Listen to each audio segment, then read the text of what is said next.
소개받은 데브스텍 장승규입니다. 소개해 주신 내용 중에서 제가 오픈스택 데브스텍 프로젝트를 직접적으로 개발에 참여하고 있는 건 아니고요. 오픈스택 개발을 하면서 살고 싶어서 회사 이름을 데브스텍으로 지었습니다. 제 오픈스택 비즈니스는 2010년 말 몸담고 있던 회사에 업무로 시작하게 됐습니다. 그 이후에 2015년에 제 회사를 설립해서 오픈스택 비즈니스를 계속 이어가고 있습니다. 사업을 시작하기 전에 제 모습입니다. 그리고 지금 저는 이렇습니다. 제가 발표 자료를 준비하면서 GPT 한번 물어봤어요.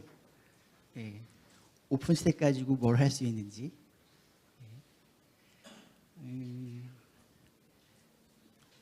뭘 해야 돈을 벌 수 있는지 답답한 마음도 있었고, 제가 오픈스택으로 할 수 있는 비즈니스에 어디까지를 해봤는지에 대한 궁금함도 있었습니다.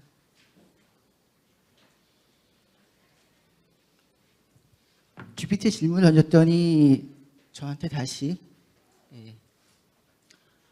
어디서 뭘 하고 싶은데 라는 반대 질문을 해오더라고요. 그래서 일단 제품이나 서비스를 가지고 오픈스택으로 뭔가 해보고 싶다라고 답을 했더니 오픈스택 시장에 대한 간단한 스냅샷을 답으로 던져왔습니다. 시장의 크기 25년에 90억 불, 되게 큰 시장이죠. 보통 전 세계 IT 시장에서 우리나라가 차지하는 비중을 한 2% 정도로 보고 있습니다. 그러면은 환율을 1,400원 정도 계산했을 때 한 2,500억 정도 시장이 나와야 되는 거거든요. 근데 아무리 생각해도 오픈스택의 전후방 사업을 다 포함해도 시장 규모가 2,500억이 될까? 뭐 크게 와닿지는 않습니다. 그리고 앞서 세션에서 말씀 주셨던 VM웨어, 이제 장비 제조사에 인수되면서 가격이 어마어마하게 올라가면서 거기에 대한 반사이익, 물론 클라우드 시장 전체가 커지는 이런 효과도 있겠지만, 뭐 이런 VM웨어나 이런 다른 시장 내의 다른 사업자의 영향에 의해서 오픈스택 시장이 연평균 25% 이상 성장한다라고 예측을 하고 있습니다. 이 부분은 다분히 공감하는 내용이실 것 같아요. 그리고 오픈스택이 가장 많이 적용되는 시장 영역이 어딜까? 텔코 영역, 그리고 파이낸스, 헬스케어, 그리고 공공 부분. 텔코 영역 얘기하는 게 아마도 5G의 NFV 하면서 오픈스택이 기본 표준에 들어가 있기 때문에 텔코가 5G 망 디플로이 하면서 사용하는 오픈스택이 이 시장의 큰 부분을 차지하는 것 같고요. 파이낸스는 저는 잘 와닿지는 않아요. 국내은행이 대부분 VM웨어 쓰시거든요. 헬스케어 거버먼트, 공공 쪽의 오픈스택, T사의 보안 인증을 받은 사업자들이 공공 쪽의 오픈스택 기반의 서비스를 공급하는 이런 시장들이 있고, 헬스케어, 바이오 이런 쪽은 아직 큰 스케일의 클라우드 인프라를 사용하는 이런 시장은 아닌 듯 합니다. 그리고 오픈스택의 핵심 가치라는 게 코스트 이피션시라고 얘기하는데, 큰 규모의 여러 어플들을 전제로 오픈스택을 구축하고 운영한다는 건 그게 쉬운 일이 아니거든요. 이게 많은 부분별 전문가가 필요한데, 그 전문가의 인건비 아니면 그 전문가를 확보하는데 아니면 지원을 받는데 들어가는 비용을 생각하면 반드시 상용 VM웨어로 비교하면 VM웨어 대비 오픈스택이 정말 코스트 이피션시가 있는지 뭐 이런 것들이 조금 약간 퀘션이 들고요. 커스터마이제이션, 예, 오픈스택이 매 배포판마다 40여 개 프로젝트가 함께 패키지돼서 배포됩니다. 예, 이 중에 실제로 사용하시는 패키지 프로젝트들은 많아야 한 10여 개 정도 되실 거예요. 예, 근데 이 오픈소스의 소스 코드를 저희가 수정해서 쓰지는 않잖아요. 예, 대신에 이제 40여 개 프로젝트들의 다양한 옵션들 설치하면서 옵션들을 가지고 커스터마이제이션은 가능한 것 같습니다. 그리고 유스 케이스 중에 앞 세션에서 말씀드렸지만 K8S와 오픈스택을 혼용해 사용하는, 그리고 엣지 컴퓨팅 부분, 그리고 AI 부분, 예, 이런 부분들이 많은 오픈스택의 유스 케이스가 될 수 있을 것 같고요. 그리고 지역적으로 오픈스택 시장, 당연히 북미가 가장 크고 중국이나 우리나라, 일본으로 대별되는 아시아 시장도 상당히 큰 비중을 차지하고 있습니다. 그리고 이거는 키밸류와 약간 상충되는 부분인데, 예, 챌린지나 아니면 페인 포인트가 뭘까? 인티그레이션의 복잡도, 스킬 갭, 이게 코스트 이피션시와 커스터마이제이션과 약간 상충되는 내용들인 것 같은데, 예, 뭐 이 부분은 솔직히 저는 잘 이해는 되지 않습니다. 그리고 향후에 오픈스택 시장을 성장시킬 기회들이 어떤 부분에 있는지 뭐 이런 부분들을 간단하게 정리를 했었는데요.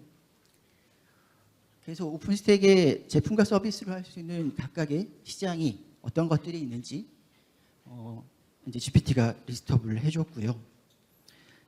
이 중에 제가 해본 비즈니스가 어떤 것들인지를 간단하게 설명드리겠습니다. 제가 몸담았던 회사에서 했던 비즈니스를 제 일기라고 분류했어요. 그래서 지금 GPT가 방문한 신규 사업이냐 아니면 기존 사업의 확장이냐라는 부분에서 저는 기존 사업의 확장을 위해서 제품보다는 서비스 중심으로 IT 인프라 서비스를 제공하는 고객 대상, B2B죠. 고객 대상으로 오픈스택 사업을 해봤습니다. 제가 전에 몸담았던 회사의 주된 비즈니스가 인터넷 익스체인지 서비스입니다. 뭐냐면 다양한 ISP 사업자의 망을 상호 연동해주는 이런 서비스인데요. 저희는 이제 쉽게 스위치 포트를 파는 비즈니스라고 얘기합니다. 그러니까 상호 연동을 하기 위해서 저희가 가지고 있는 스위치에 케이블을 끊어서 연동해서 허브 형태로 여러 ISP 사업자들의 망이 상호 접속 기반으로 연동되는 이런 비즈니스가 ISP 비즈니스고요. ISP 비즈니스를 이해하기 전에 먼저 ISP 비즈니스에 대한 이해가 필요할 것 같은데요. 우리나라뿐 아니라 전 세계에서 가장 많은 인터넷 트래픽을 발생하는 서비스가 유튜브죠. 네. 우리나라에도 구글의 데이터 센터가 있고 데이터 센터가 들어오기 전에도 구글이 국내에 캐시팝을 두고 이제 유튜브 서비스를 일반 사용자들한테 하고 있었는데요. 이제 ISP가 중간에서 어떤 역할을 하냐면 구글의 회선을 팝니다. 그 회선은 일반 가입자한테 접속할 수 있는 회선. 근데 구글이 서비스를 하려면, 스트리밍 서비스를 하려면, 다운로드나 스트리밍 서비스를 하려면은 서버가 있어야겠죠. 이제 그 서버는 IDC에 놓여지고 그 IDC에 ISP 사업자들이 회선을 공급해서 그 서버에서 나오는 스트림을 일반 가입자들한테 제공하는. 근데 우리나라 외 다른 나라에서도 뭐 일반적으로 있는 경우이긴 한데 이런 ISP 사업자들의 IDC에 타 ISP 사업자의 회선이 못 들어오게 막는, 그러니까 특정 IDC에 들어가면 그 IDC 사업자가 제공하는 회선만 써야 되는, KT에 들어가면 KT IDC에 들어가면 KT 회선만 써야 되는, LG나 SK 회선을 쓸 수 없는 이런 제약들이 있습니다. 그런데 구글의 유튜브는 모든 ISP 사업자의 가입자들한테 서비스가 돼야 되잖아요. 이런 이유 때문에 ISP 사업자들이 상호 접속, 서로 내 IDC에서 발생하는 트래픽들을 다른 ISP를 통해서 다른 ISP의 가입자까지 갈 수 있도록 연결하는 이런 형태의 서비스가 상호 접속으로 제공되는데, 이게 국내에서는 이제 기관 사업자, KT, SK, LG 사업자 간의 무정산 상호 접속 같은 것을 하고 있거든요. 근데 이제 이전에 제가 있었던 회사는 이제 그거 외에 국내 인터넷 서비스를 하는 사업자 중에서 이제 마이너한 ISP 사업자들이, 기관 사업자가 아닌 마이너한 ISP 사업자나 아니면 케이블 사업자의 인터넷, 이런 사업자들 대상으로 이 간에 상호 접속을 해주는 이런 서비스를 하고 있었어요. 그래서 아까 제가 말씀드렸던 스위치 포트를 판다고 말씀드렸던 게, 이제 10G 스위치 포트를 종량으로 월 얼마씩 이렇게 팔고 있거든요. 그래서 더 많은 트래픽을 유입하는 게 필요했습니다. 그래야지 더 많은 포트를 팔 수 있고, 이게 원가가 거의 들어가지 않는 비즈니스예요. 회사는 전용선을 연동하는 사업자가 저희 데이터 센터까지 끌고 와서 서비스를 하고 있는 거기 때문에, 저희가 이제 더 많은 트래픽을 확보할수록 더 많은 수익이 발생하는 이런 사업 모델이었습니다. 유튜브 이전에 우리나라에서 가장 크게 트래픽을 발생했던 게 웹하드였어요. 이게 2010년 초반 때에 우리나라 전체 인터넷 트래픽이 한 10테라 bps가 채 안 됐었는데, 웹하드가 한 4, 5테라 bps를 차지하고 있었거든요. 그래서 초반에는 이제 웹하드를 호스팅하기 위한 인프라를 오픈스택 기반으로 구축하는 사업을 했었고요. 그 다음에는 2010년대부터 이제 구글의 유튜브 서비스를 하기 위해서 이제 구글이 전 세계 ISP 사업자의 캐시팝을 설치하는 이런 것들을 하고 있는데, 이제 그걸 유치하는, 그리고 아마존의 CDN 서비스라고 얘기하는 클라우드 프론트를 저희 IX팝에 유치하는 이런 것 통해서 트래픽을 증대하는 형태의 CDN 캐시팝 비즈니스를 초기에는 진행했습니다. 그리고 2012년, 11년, 12년 정도에 이때는 오픈스택 디아블로 버전이었어요. 이걸 가지고 저희 데이터 센터에서 퍼블릭 클라우드 서비스를 한번 해보자 라고 한번 시도를 했었습니다. 그래서 이름도 이제 IX 클라우드라고 명칭을 짓고, 저희 데이터 센터 내에 카카오의 아주 초기에 아이위랩이라는 명칭으로 카카오가 하프렉 정도를 쓰고 있을 때부터 저희가 호스팅을 하고 있었거든요. 그래서 카카오 게임 센터라는 게 2011년 이때부터 기획을 했었는데, 초기 카카오가 이제 게임 플랫폼화하기 위해서 서버 플랫폼을 만드는 게 좀 시간이 걸리면서 2012년 한 1년 정도 준비 기간이 좀 필요했었는데, 초기에 카카오 게임 센터가 오픈되고 8개 정도 게임이 올라왔어요. 그중에 여러분들이 제일 많이 아시는 게 애니팡이실 거고요. 그 8개 중에서 제일 안 됐던 서비스가 중국계 게임인데 도탑전기라는, 이걸 저희가 호스팅을 했어요. 근데 월에 한 1억 5천 정도 매출이 나왔거든요.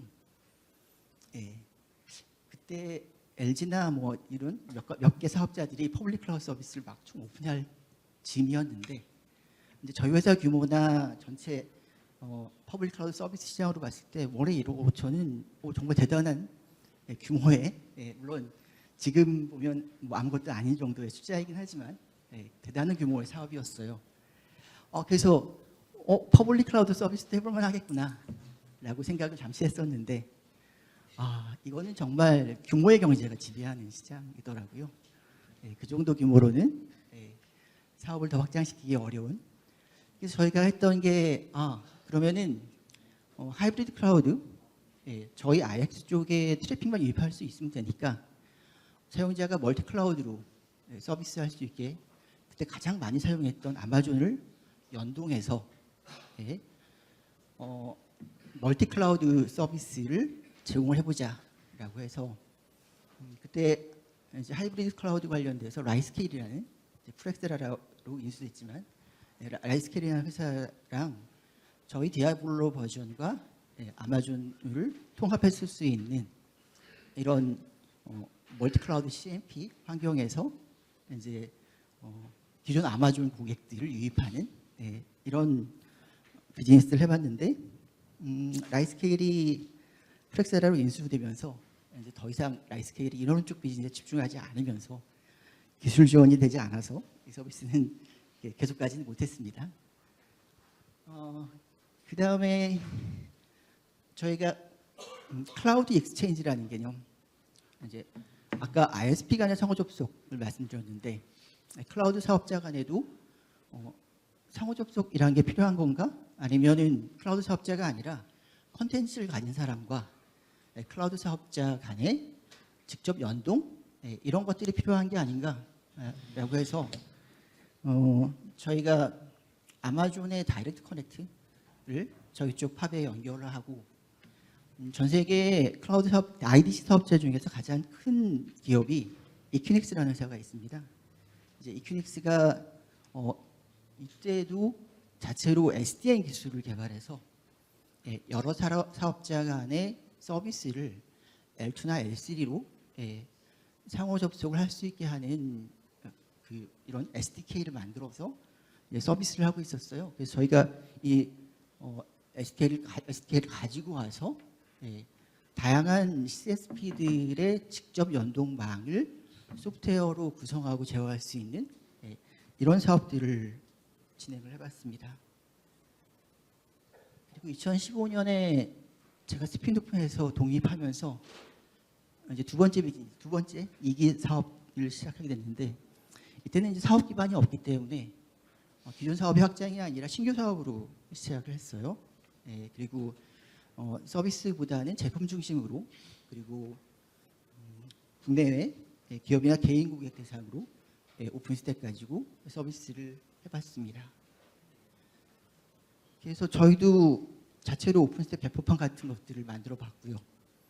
그리고 CMP라고 하는 허라이즌을 커스터마이징하거나 아니면 요즘은 스카이라인을 커스터마이징하거나 아니면 멀티클라우드 관련된 예전에 스케일러라는 게 있었는데 스케일러나 아니면 매니저 IQ를 커스터마이징해서 그 CMP를 만들어 보는 일들을 했습니다. 그리고 클라우드 운영을 자동화하는 그리고 새로운 시장에 오픈스택을 인테그레이션하는 뭐 이런 쪽들 일들을 진행을 했었습니다.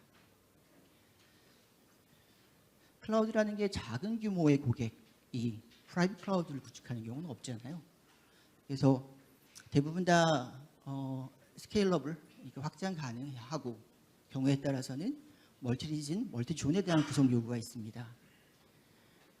근데 이게 생각만큼 쉽지 않아요. 이제 해보신 분은 알겠지만 오픈스택에서 기본으로 제공하는 멀티리진, 멀티존 구성에 대한 옵션이 인증 쪽에 키스톤 페더레이션, 그러니까 여러 오픈스택 컨트롤 플레인이 센터 내나 아니면 센터 간에 나눠져 있을 때 이 간을 어떻게 연동해서 싱글 사인으로 구성하느냐, 뭐 이런 부분부터 시작해서 여러 리즌별로 모두가 동일한 서비스를 제공할 수는 없잖아요. 그러면은 키스톤의 카탈로그, 그러니까 서비스별로 제공하는 서비스를 선택하고 또 경우에 따라서는 이 서비스 간에, 그러니까 리즌 간에 그 버추얼하게 단일 터넌트 네트워크를 구성한다든지, 그러니까 뭐 조너럴한, 리즈너럴한, 아니면 글로벌한 서비스를 구성할 수 있는 이런 기술들이 또 필요하거든요. 이게 생각만큼 쉽지 않았고요. 그리고 VM과 컨테이너를 오픈스택 안에서 어떻게 연계해서 서비스할 거냐. 오픈스택에도 컨테이너 관련된 다양한 서비스들이, 프로젝트들이 있죠. 그리고 그런 것들이 K8S가 나오면서 확 다 죽었고, 오픈스택과 K8S 간의 결합을 어떻게 할 건지 이게 관건이었고요. 그래서 저희가 저희 어프로치는 K8S 위에 오픈스택 컨트롤 플레인을 파드로 올리는 이런 어프로치를 통해서 지금 하나의 클러스터에서 VM과 컨테이너, 그러니까 컨테이너는 베어메탈 기반의 컨테이너 파드를 같이 서비스하는 이런 구성, 그리고 아까 말씀드렸던 키스톤 페더레이션이 아니라 키스톤 간의 페더레이션이 아니라 키콜록과 키스톤의 페더레이션을 통해서 멀티리즘 멀티존의 싱글 사인온 구성을 했습니다. 물론 이런 서비스가 수요가 많지가 않아요. 왜냐하면 아까 말씀드렸던 여러 데이터 센터에 걸쳐서 오픈스택 서비스를 구축하겠다라는 고객에 한해서 있는 거고, 저희가 지금 뭐 10년 동안 이런 수요가 있는 고객을 근래에 처음 접해서 이제 멀티 데이터 센터에 오픈스택 배포하는 것들을 막 시작하고 있습니다. 그리고 저희가 일반적인 클라우드 서비스로는 시장에서 경쟁력을 갖기 어렵다라고 생각이 돼서 특정 영역에 전문화된 이런 클라우드 서비스를 한번 만들어 보려고 했어요. 그래서 바이오 부분에, 그러니까 알츠하이머나 파킨슨 쪽에 치료제를 개발하는, 이게 너무 열화되어 있군요. 치료제를 개발하는 이런 서비스를 개발하기 위해서 저희가 MLOps라고 하는 이건 바이오에 특화된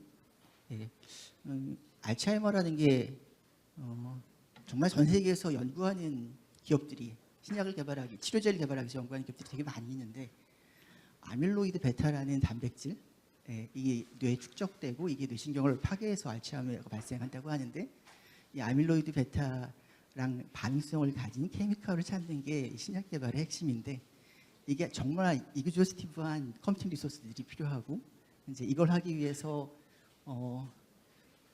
저희가 이걸 효과적으로 하기 위해서 이제 LLM을 채용하고, LLM의 유전체나 아니면 전사체, RNA 전사체, 아니면 단백질, 케미칼 각각을 날리지 그래프로 구축하고, 그 날리지 그래프에서 렉을 통해서 그 증강 데이터를 뽑아서 LLM 연동해서 연구하는 뭐 이런 식의 프레임워크들을 만들어봤습니다. 저것도 국내에는 수요가 없었어요. 그래서 제가 한동안 코인, 코인 시장에 관심을, 코인 트레이딩 거래소에 관심을 가지면서 이제 그 다음에 했던 게, 저희가 B2B가 아니라 B2C로 한번 뭘 해보자라고 생각해서 코인 시장에서 트레이딩 봇을 만드는, 근데 이게 거래소 간의 그 코인의 가격의 차이를 가지고 동시에 매도 매수 주문을 내면서 그 차익을 취하는, 이걸 차익거래, 재정거래라고 하는데, 전 세계에 같은 비트코인의 가격이 전 세계에 다 다르잖아요. 특히 이제 국내 김치 프리미엄이라고 하는. 근데 이제 이게 코인의 종류에 따라 달라지긴 하지만, 이제 이더리움이나 비트코인이나 이런 메이저 코인들은 시장 가격이 거의 동일합니다. 그리고 차이가 발생하더라도 일순간 발생하고 다시 가격이 비슷해져요. 그래서 코인 시장의 코인 간의 교환 가치가 다른 경우들이 꽤 많이 있거든요. 이걸 가지고 N차 차익 거래, 뭐 이런 것들을 자동으로 할 수 있는 뭐 이런 개인 대상의 봇을 클라우드를 만들어서 제공하는 것들을 한번 해봤었고요. 그리고 이제 근래 저희가 만든 스카이라인을 커스터마이징해서 아주 아마존스럽게 만든 대시보드인데, 이 CMP 쪽 비즈니스는 아무리 잘 만들어도 개발자들이 극혐하는 SI로 흘러갈 수밖에 없는 것 같아요. 이제 오프더 쉘프, 사용자가 그냥 사서 설치해서 쓰는 이런 비즈니스는 절대 아닌 것 같습니다. 그리고 자동화 관련돼서 저희가 작년 오픈 인프라 데이에 부스를 하나 열고 오픈스택의 비트리지라는 프로젝트가 있는데, 이게 뭐냐면 루트코즈 어널리시스하는 프로젝트예요. 왠지 모르겠지만 이것도 매번 메이저 릴리즈 할 때 40여 개 프로젝트 항상 포함되어 있는데, 실제로 보시면은 한 6, 7년 전에 개발이 멈춰져 있는 프로젝트거든요. 근데 저희가 이거를 재사용해보겠다고 코드를 수정하고 여기 사용되는 벡터 DB를 그래프 DB로 교체하고 이제 오픈스택의 OS 프로파일러라는 걸 가지고 트레이싱 정보를 다 뽑아서 LLM 쪽의 맥을 통해서 연동해서 그 어시스턴트 이제 뭔가 에러가 발생하면 이제 그거의 원인을 찾아주는 이런 형태의 서비스를 만들었습니다. 그리고 GPU, 이거 외에도 뭐 NPU나 아니면 DPU 같은 것들을 가지고 저희가 오픈스택의 하드웨어 가속들을 해봤고 뭐 이런 것들을 하면서 드는 생각이 오픈스택 비즈니스는 뭘까? 저는 그냥 레고로 레고의 피스들을 믹스앤 매치해서 내가 만들고 싶은 걸 만들어보는 이런 비즈니스가 아닐까. 근데 그 레고의 조각이 오픈스택 프로젝트뿐 아니라 오픈스택 파운데이션에서 인큐베이팅하는 다른 프로젝트 그리고 많은 오픈소스 프로젝트. 아까 그 뭐 랜드스케이프 이런 거 다 보여주지 않았지만 지금 아까 오픈스택에서 40여 개 정도 프로젝트 외에 나머지 오픈소스 파운데이션에서는 뭐 수백 개 정도의 프로젝트들을 관리하잖아요. 이 간의 믹스앤매치 라는 걸 통해서 시장이나 기술 변곡점에 어떻게 능동적으로 대응하느냐라는 게 관건인 것 같아요. 저런 코비드 같은 게 생길 줄 누가 알았겠습니까? 트럼프가 재집권해서 전 세계의 무역 판도를 흔들지 누가 알았겠습니까? 그리고 뭐 알파고 이후에 GPT 통해서 엔비디아가 세계 1위 기업이 될지 누가 알았겠어요? 이런 것들의 각각의 변곡점들의 내외부 상호작용 이런 것들에 어떻게 능동적으로 대응할 수 있는가가 가장 큰 관건이라고 생각을 하고요.